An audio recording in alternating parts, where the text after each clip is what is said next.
Hello everyone, and welcome back to DASCO Up for Discussion, where we talk about all things Down syndrome. I'm your host, Sarah Sewell, the Executive Director for the Down Syndrome Association of Central Oklahoma. Today, we have a very special guest joining us, Eilene Franks. We'll be diving into an important topic for everyone, early childhood intervention and development programs. So with that, let's get down to the basics.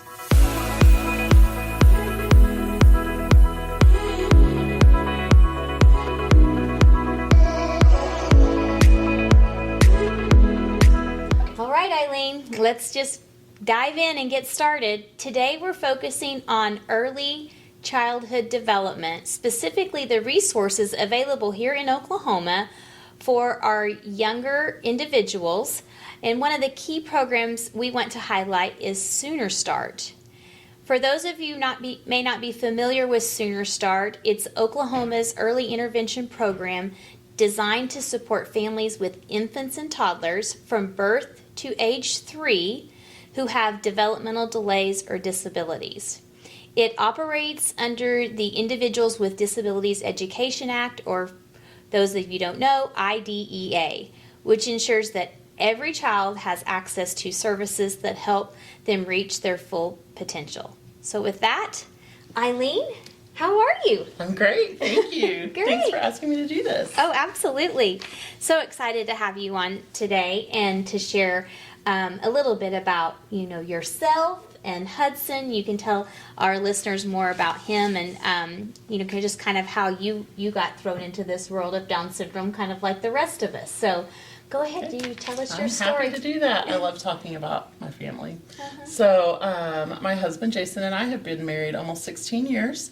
Hudson is our oldest. He is 13. And we have Bryson, who's 10, and Hadley is 7. Hudson is our child with Down syndrome.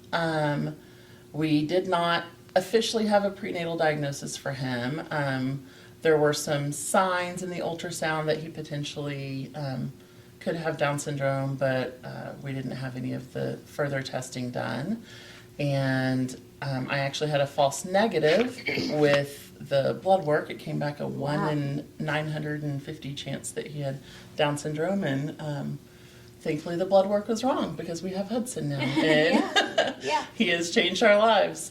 So he was born on Christmas Day, 2011, about 4 weeks early. He was born with a duodenal atresia, which was one of the markers for Down syndrome that we saw prenatally. So his intestines were not connected. So they immediately took him from my room to the NICU to pump his stomach and just check all vital signs, everything like that. He was in the NICU a little bit over a month.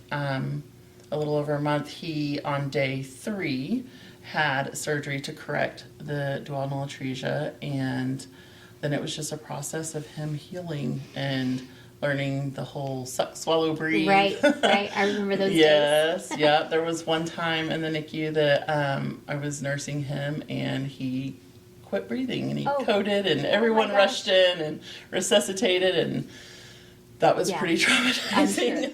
And so, he came home at the end of January, and we've been on a journey with him ever since. Now, did you get started with SoonerStart right away? Like, did they come to the hospital? Yes. So how did that happen? Yeah, when you're in the hospital, of course, and when you receive a diagnosis, there's so much information thrown at you. Absolutely. I remember I just had a notebook packed with call this person, call this organization, do this, do that, apply for this. And then thankfully someone told me prioritize contacting the Down Syndrome Association and SoonerStart. And I was like, okay.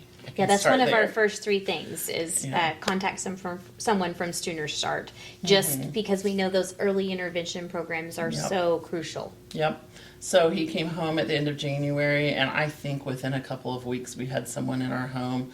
That time is kind of all a blur. Sure. But I do feel like pretty immediately, I know by the time he was 2 months old, we had someone in our home, and he went home at 1 month. So we did contact SoonerStart pretty immediately. He was initially paired with a nurse, just because there were some medical things that I had questions about. A lot of follow-ups. He didn't have to have any type of heart surgery. He had a murmur. He had a small hole that closed on its own. But he was still healing from his abdominal surgery, and he also had kind of started regressing a little bit during that time, like from 3 months to about 8 months old. So I was thankful to have a SoonerStart nurse in our home who was seeing him every week. Oh, nice. And was seeing the regression as well. Because as a parent, sometimes I feel like we question ourselves, like, am I overthinking things? Am I overanalyzing? But she was seeing the same things. I mean, around 2 to 3 months old, he rolled over and he was doing all these great things. And then it just all stopped. Oh, wow. And we started noticing like difficulty focusing, his eyes, one eye is looking forward, the other one's looking off to the side. He quit rolling over. He just he wasn't as interactive. He wasn't smiling at us. And that started a process of several months of just what in the world is going on. Right. The diagnosis that was given was reflux. Oh, wow. Severe reflux. That doesn't sound like reflux to me. No, we went to several specialists. I mean, his pediatrician was sending us to specialists. We did a 24-hour, where they had the tube down into his stomach, just reading how much acid was, regurgitating, and that came back fine. And I was like, well, it can't be reflux if that's all fine. Right. And they continued to just kind of say, well, don't worry about it. He seems fine.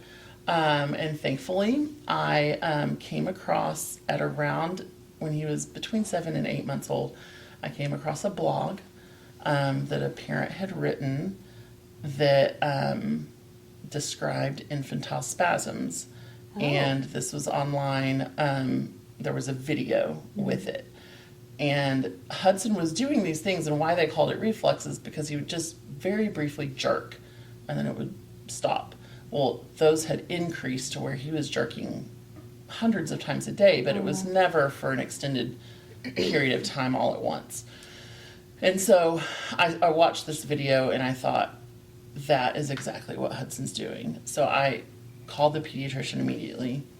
I took my phone to the doctor, and I showed him the video, and he said, I am so sorry. I've never had a child with infantile spasms. I was not familiar with this, which I respected and appreciated, that he acknowledged that, because doctors can't know everything and don't know everything, and which is why it's important Thank as goodness parents. for your mom intuition. And I'm thankful that research. his nurse, Holly, had mentioned at one point, do you think this could be seizures?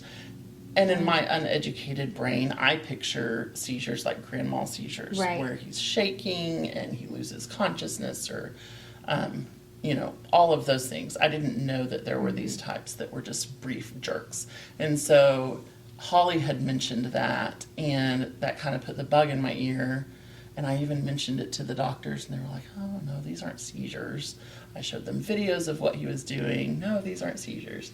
But I took that video of the child having infantile spasms to the doctor, to the pediatrician, and we were seeing neurology within 24 hours. They got us right in, thankfully, because at this point he was having, come to find out, hundreds of seizures a day, which would explain the regression. Yeah. His poor little brain was just scrambled all day. So we were admitted initially to Children's because his neurologist was at Baptist, but Baptist at the time did not have the medication used to treat that on hand. So they sent us to Children's. The medication that's used to treat it is a steroid that wipes your immune system completely out. Unfortunately, he had an ear infection, so it was just this whole snowball of one thing after another. He couldn't start the medication because of the ear infection, our ENT swooped in, and again within 12 hours had placed tubes and started an antibiotic. And so by that time, Baptist had gotten the medication, and we went back over to Baptist since that's where his neurologist was. And this treatment was a daily injection. So we gave Hudson shots in his leg for months, every day. We were in the hospital for about a week while they taught us how to do that. And again, thankfully, Holly was walking right alongside us through all of this, because to go home and know that you're going to inject this $40,000 vial of liquid into your child's leg every day, hoping it stops the seizures, was a little overwhelming. And so she came in and helped us, the first few days to make sure that we did it correctly. And we were told to expect to see Hudson, if it was effective, kind of come back to us within about a week. We did not see that. So I think he had had seizures for so long, it just had done so much damage at that point that it took him a little bit longer. We had not seen Hudson smile at that point in about 7 months. So just that was really hard to go from him being happy and healthy and smiling and giggling, how babies start to do at several months old, to not doing that at all. And it was 2 or 3 weeks before we started to see him come back to us and saw a decrease in the seizures. So that was around September, October.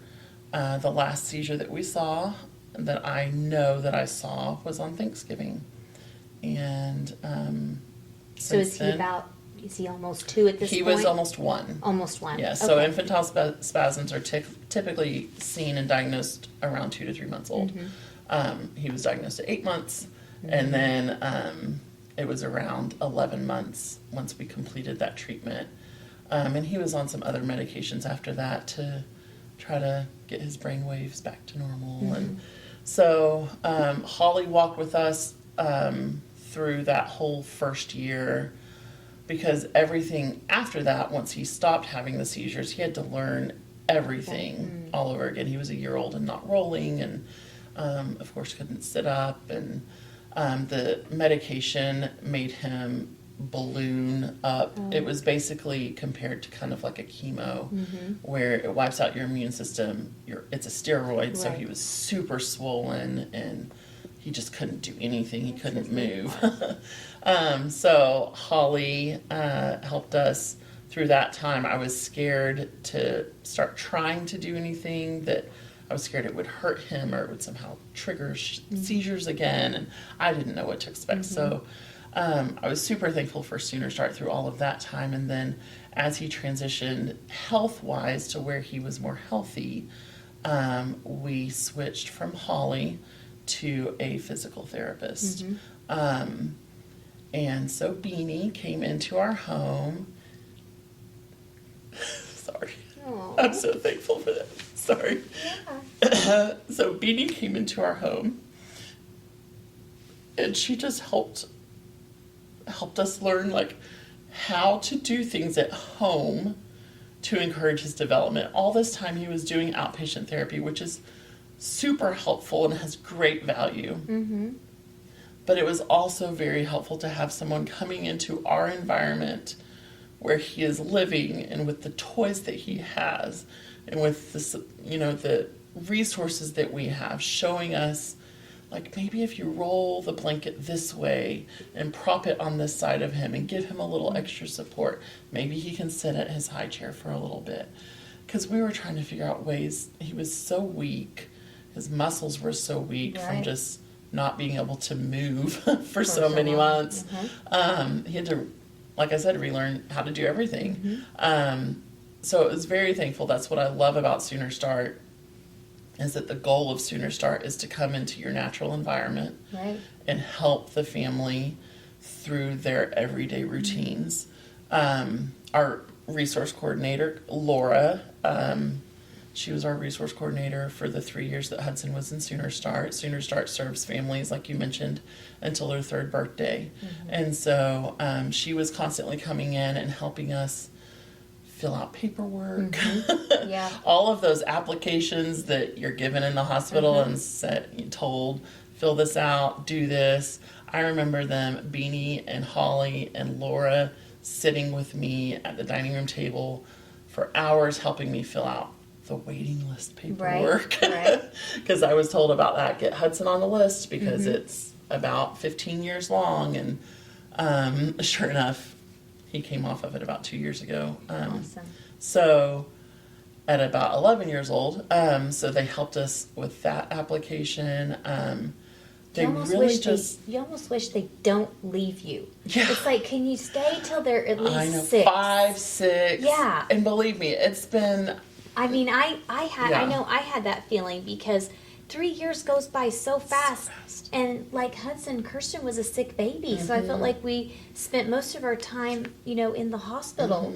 And I know our SoonerStart person, she got permission to leave the county, and she actually came to the hospital for Kirsten and advocated for us there. But I think you going back to what you said, helping the family, they're really a great support for us. And right? that's really, so kind of coming full circle. I now work for SoonerStart. I'm coming up on 4 years at SoonerStart as a resource coordinator. So they were such a huge impact in our life that they become a part of your family. Absolutely. It is a very vulnerable position to welcome a professional into your home.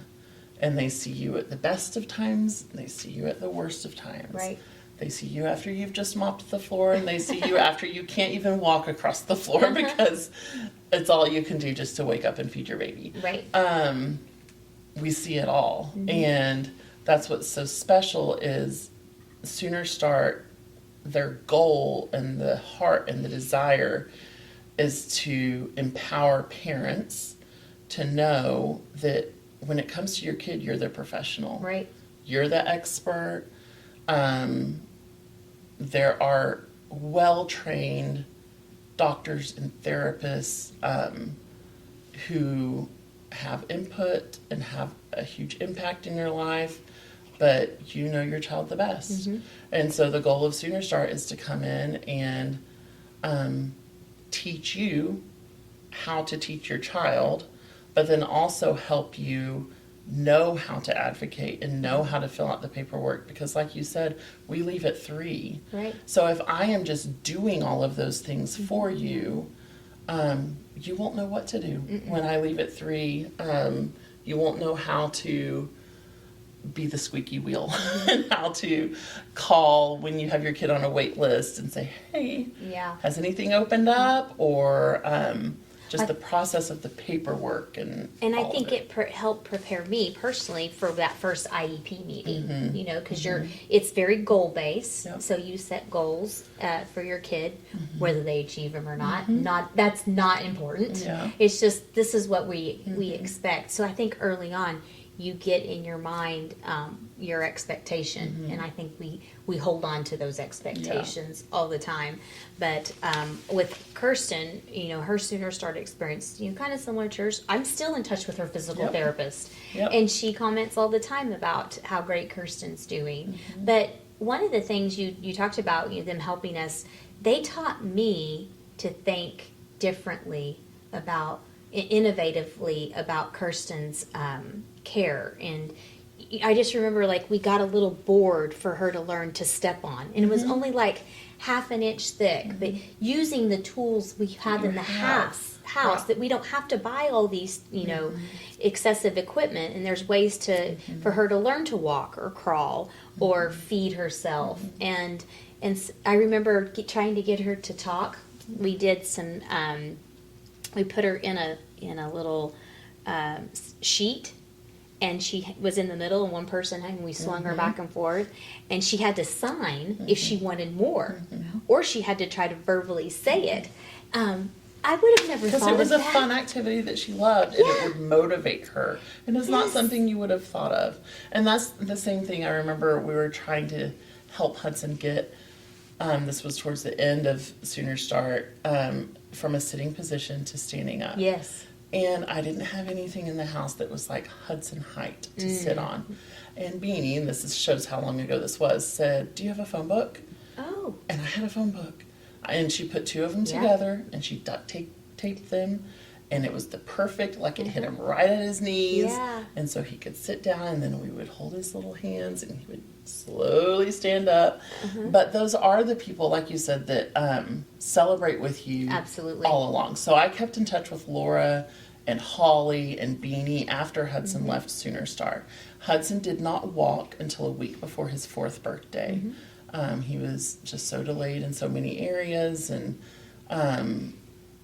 But he walked. and the day that he walked, other than my husband, the first person I sent a video to was Beanie. Of course. Yeah. Yeah. I mean, we celebrate all the things. I mean, Because she knows how hard Absolutely. he worked to reach that goal. She knew better than anyone. they came to our Because birthday she was- parties. yeah.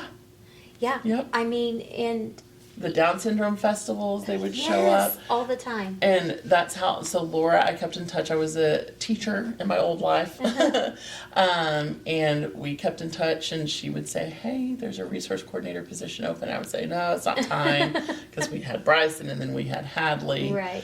And 4 years ago, she said, "Hey, there's a resource coordinator position coming open. Actually, it's mine." She was leaving SoonerStart and actually going into the school. And I thought, you know what? I think I'm ready now. Yeah. And so I applied and was hired, and I've been there 4 years. And I knew all along that SoonerStart had made such a huge impact on us that that's what I wanted to do.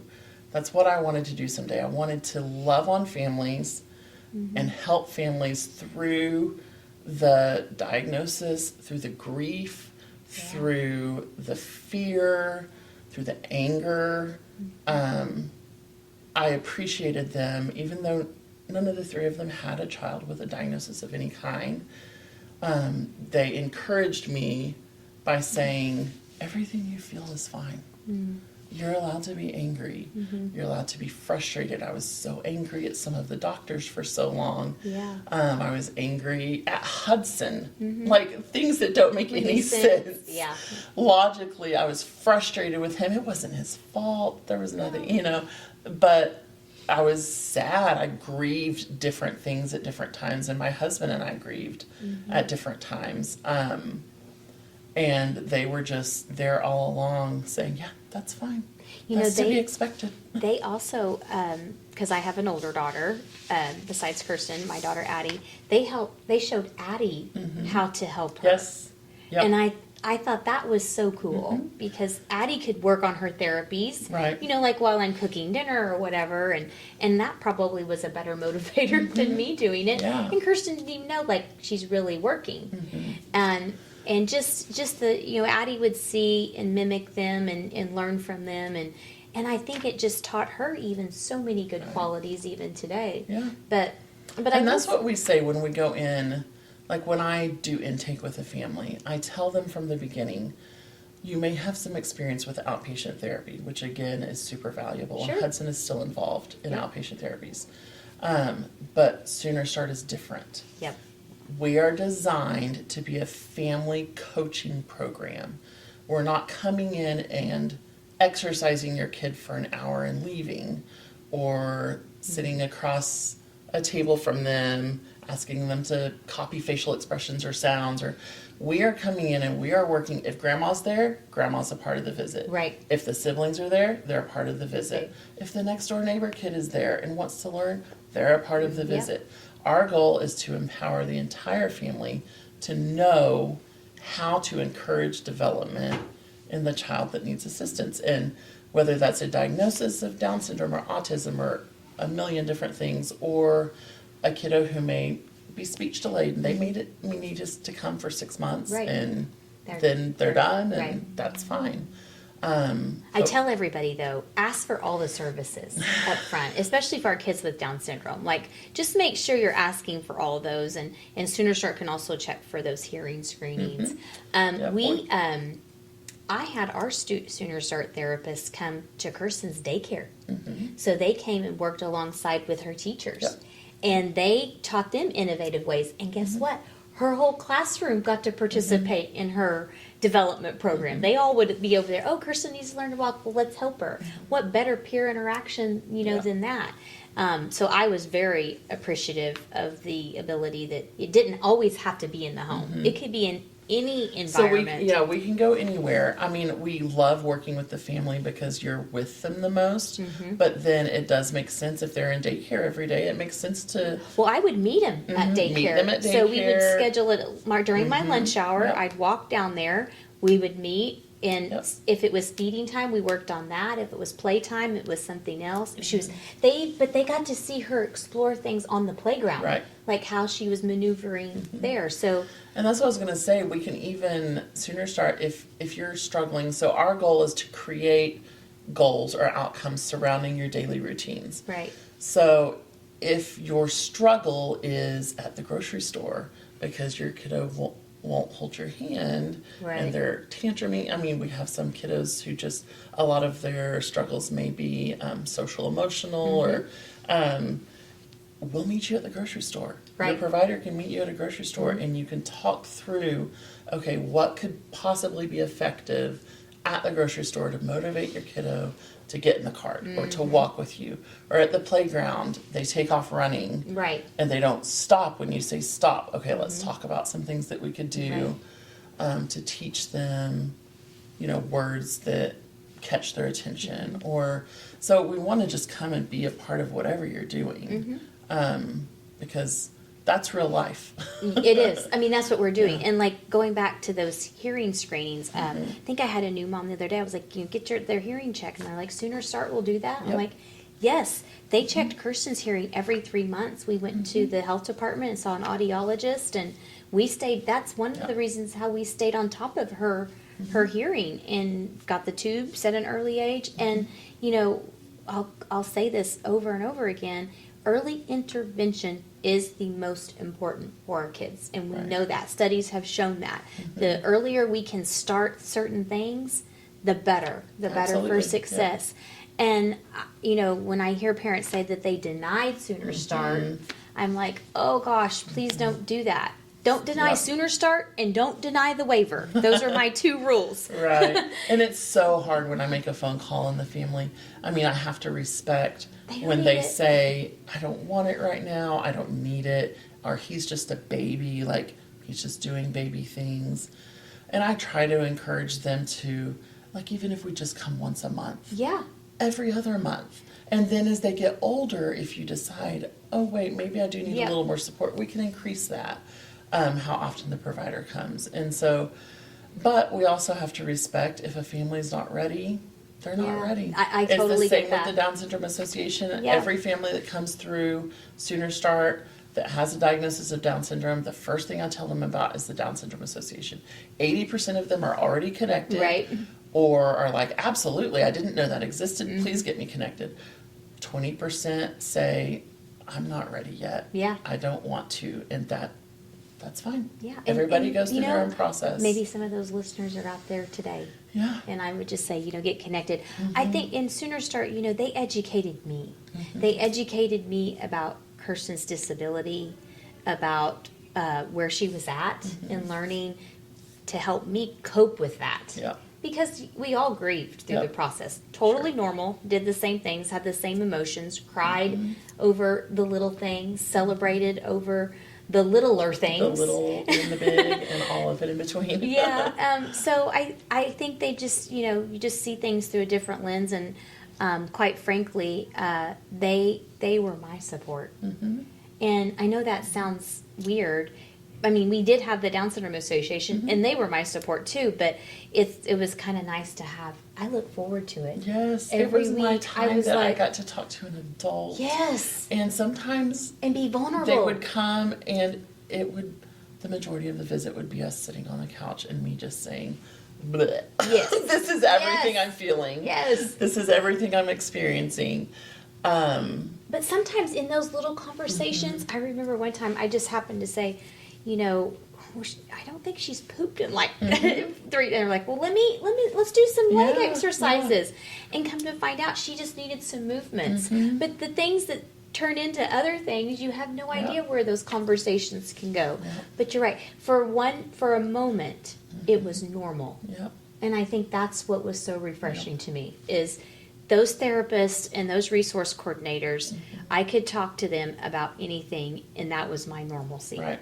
Because we were thrown into a not normal situation, Right. and then all of a sudden we're supposed to be the experts.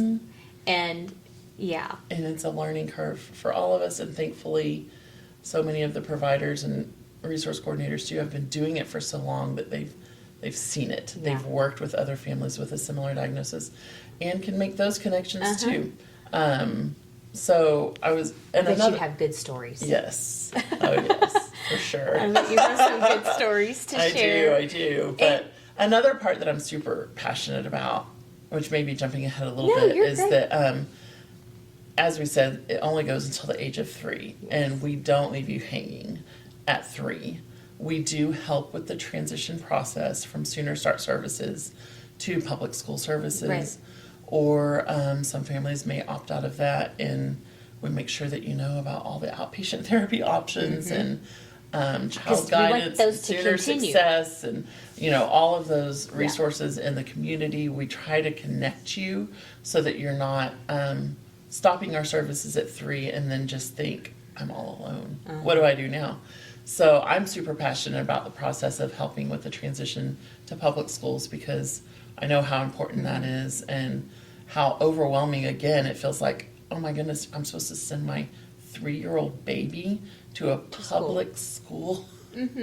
And Hudson, like I said, wasn't walking, was not talking, could not feed himself, was in diapers, so many things. I mean, he was developmentally around 6 to 8 months old. Yep. And so to think about sending my baby to school just was so overwhelming. And so to have SoonerStart walk me through that entire process too, and help me with the enrollment paperwork, and then help me attend the evaluation with me. We'll do whatever the family wants us to do. They'll attend, if the family wants, we'll attend an IEP meeting with them. That's really up to the family, but we just want to make sure that you feel supported as you leave our services and go into the world. Right. And those services are continued. I think that's what I was taught was, it should be a smooth transition. Like you can keep the same services. It's going to be a different It'll look therapist in their different. environment, but we're still going to have the same goals, but we're still going to continue physical therapy, occupational therapy, speech therapy, maybe behavioral therapy if needed. And because the goal is to get them ready for kindergarten. Like that's the goal. And some schools I know don't have a preschool program. That's okay. You can still do your services, through them. But I will say, just walking through the next process, and you'll notice. I mean, I know with our kids, there's a next stage every kind of 3 to 6 years or so. There's transition Something from new, SoonerStart into the public school, and then you're going to transition into elementary school, and then you're going to transition into upper elementary, and then middle school, and every transition has its own set of obstacles.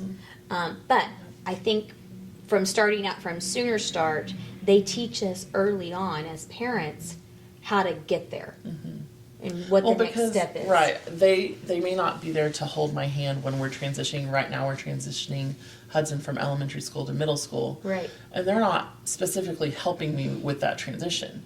But they gave me the resources and the knowledge and the support to know how to ask the right questions and how to push for certain things. Hudson has a full-time paraprofessional. Yeah. He has since pre-K. He is going to continue to have one. Hudson now has a diagnosis. A few years ago, he received a diagnosis of autism. He still has several things going on developmentally that are challenging, and he needs a full-time para. And if I had not known from the beginning who to talk to or how to ask questions or how to say, I feel like he needs a little bit more. Yes. I never would have asked. I know. And he wouldn't have had a Same. para. And who knows what. Who knows where we would be, right? Oh, and I think can't- that about, yeah. you know, a lot of our families. But just, can you kind of just explain the process of how someone gets connected with SoonerStart? I know it's kind of different for everyone, but what's the typical process? So anyone can make a referral. A doctor, a lot of times we get referrals from the hospital. If a child has a diagnosis, we'll get a referral directly from the hospital. We have daycare teachers that make referrals. We have next door neighbors that make Oh, wow. referrals. Like, hey, I saw this kid next door. I feel like maybe he's struggling. Like, I've never heard him say a word and he's 2.5. And you can make an anonymous referral. Okay. And I can call the family and say, hey, we received this referral. I'm not sure who submitted the referral, but just so you know, we're here and this is what we do and this is how we can help. And a parent can make a referral themselves. Okay. Really, it's just getting getting connected and getting the word of SoonerStart out there. There are still sometimes pediatricians that don't know about SoonerStart. I'll get a phone call from a family and it's so frustrating when they're 2.5 years old and I'm like, oh, we only have 6 months with you. And they'll say, I never knew about SoonerStart. My doctor never told me about SoonerStart, or I didn't know that he needed help.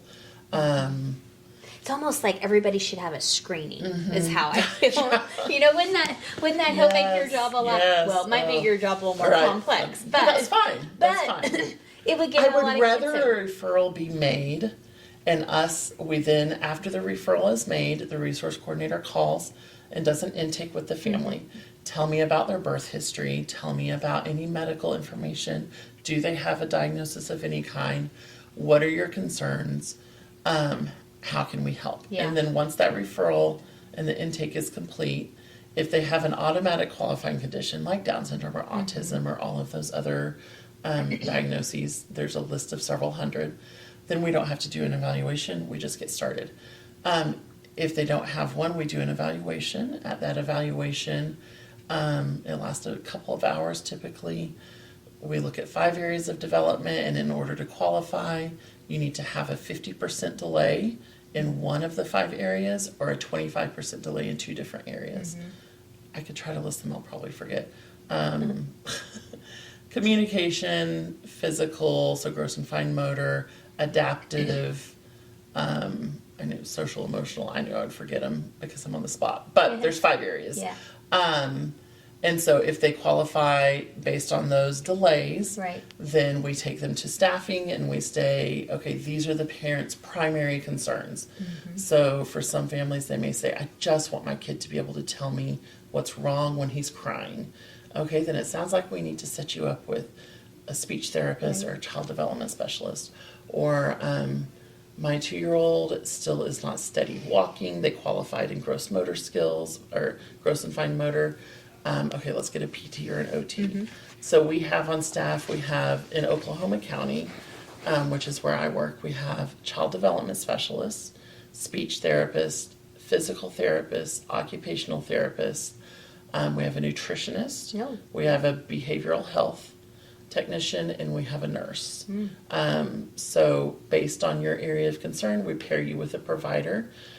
Typically, you have one primary provider, and then we bring in The supplemental the supports. supplemental supports. If you need consults with, say you have a speech therapist and you bring in a consult for an OT, PT, whatever you may need, we can do that. So And SoonerStart's based by county, correct? Yep. So there's a resource Yes. coordinator in every county, or And do they share so some it counties? depends. There are some areas of Oklahoma that Yeah. the very rural Right. areas where there may be one resource coordinator for 4 different counties, Right. and they travel. Right. Oklahoma County has 12 resource coordinators. Okay. Tulsa also has 10 to 12. So we're the 2 bigger larger. counties, Yeah, And yeah. then, like you mentioned, we do. So Oklahoma County in our SoonerStart office has an audiologist, has an audiology booth 2 days a week. We have audiologists in the office, and we can schedule hearing tests there. A lot of counties, they do it at their health department. Yeah, that's Yep. where we went for Yep. Cleveland County. We just went to the health department. And funding, how is SoonerStart Federally funded? and state funded. Nice. So it's free for families. That's what I wanted to point out. It's free. Yes, You don't. it is This is free. not charged to your It Medicaid does- or insurance. It's so free. Medicaid we do. Right. So Medicaid, if the child has Medicaid, if the family gives permission, we will bill Medicaid as one of our funding sources, Nice. which is I didn't know super great if we can supplement that funding through Medicaid. If the family chooses not to sign a release allowing us to bill Medicaid, we're still free. Okay. You can have Medicaid and we can not bill Medicaid and you can still receive services. We do not bill private insurance. We have families who are uninsured. We serve everyone. Right. We are not serving any certain socioeconomic status. We serve everyone regardless of income. It's based and on it's the child. free. It's based It's- on the child and their needs. Yep. Yeah, I think the one thing they did help Kirsten with, she got a kid walk, and that was charged to her insurance. But they researched it out, resourced it, found the best option, Yep. found what our insurance would take, and I was so thankful for that because she had that for about Yep. a year. But Yeah, they can help with equipment and even devices. bath chairs. They can help with like AC AC, devices. yeah. Yep. So they can help walk through that process of applying and getting insurance to cover. Yeah.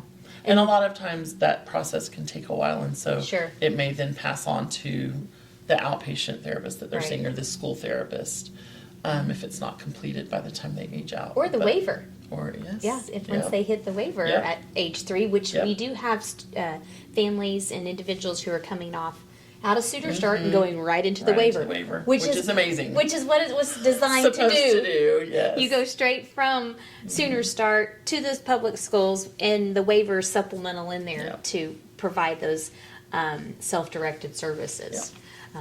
Anything else you want to share about SoonerStart? So I'll be very that we've brief. missed? No, I think SoonerStart is amazing. Me too. Just refer, let us at least come and meet your family. Sure. The other thing, we're completely voluntary. So if at any point you decide you're not a fit, like if you decide that your therapist is not a fit, that's what my job is. Tell me our personalities don't mesh, and I'll say, okay, I'll find a new person for Right. you. Or if you say life is chaos, we want to suspend services for a little bit, we can do that, and then you can come back. If SoonerStart just isn't a fit, and you want to explore other options, you can fire us at any time. We are completely voluntary, so at least try us. Yeah, I mean, it's so worth it. And, We just want to help. I don't know that of a parent that did SoonerStart that. I mean, they've had some bad experiences. Sure, I heard that. everyone, yeah. Everybody does. But I think when you get with the right supports, it's 1,000% for our kids, and Absolutely. is so beneficial and really taught me a lot. And I'm so thankful because as you and I, you were president of the board whenever Yes. I came on as the executive director, and somehow I think maybe SoonerStart led us on some of these I think paths. so. The connections we've made, and Yeah. I mean, some of my closest friends now are other moms who have kids with Down syndrome that just get it. Yeah. And I can call and say, Hudson just did this, or Hudson's not doing this, and they can celebrate with me, and they can grieve with me, and Cry with you. cry with me, Yeah. and they just get it. Well, I love it that you are a resource coordinator because you can connect those families to us that have a loved one with Down syndrome when they're ready. When they're We ready, know yeah. we know sometimes they're not, and we totally are respectful of that. But we just like to have somebody in our corner. Yep, I love it. And I'm so thankful for you and the time with us Thank today. you. And I can't wait for our listeners to listen to this episode and learn more about all the early intervention Yes. programs. So we just hope that you enjoyed this episode talking about early childhood intervention and development programs. Stay tuned because we have so many more conversations ahead. We also want to hear from you. So if you have questions, if you have ideas to share, topics you'd like for us to talk about and cover, please reach out, and you can email us at info@dsaco.org or visit us on our website at dsaco.org. And don't forget to subscribe, and that you never miss an episode. If you found this episode helpful, please share it and share it with other families. Post about it. There's so many people that we know we're still not reaching, and we would just love to hear from you, because we know the more that we spread the awareness, the stronger that our community comes. So thank you for being with us today.